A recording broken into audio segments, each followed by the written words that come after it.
আমি মনে হয় সেইভাবে গুছিয়ে বলতে পারি না বা প্রকাশ করতে পারি না। আমি জানি না ভালোবাসা আসলে কি। কি বলবো, এক্সাক্ট কিছুই নেই বোধহয় আসলে। আবার আছেও। দেখা তো যায় না, তবে অনুভব করা যায় যে অনুভূতিগুলো। একটা বিশুদ্ধ বাতাস শরীর ছুঁয়ে ছুঁয়ে যায় যখন অপর দিকের মানুষটার সাথে থাকে। তবে শুধু শারীরিকভাবে সাথে থাকার কথা বলছি না।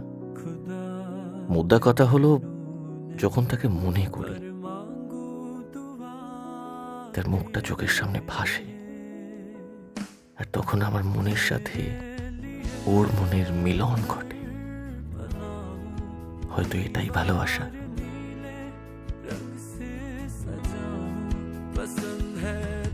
নমস্কার, আমি কণ্ঠের সুমন। আবারও চলে এলাম আপনাদের কাছে। গল্পে আমি সুমন, আর্টে আমার বন্ধু, আমার ভাই অনুরাগ।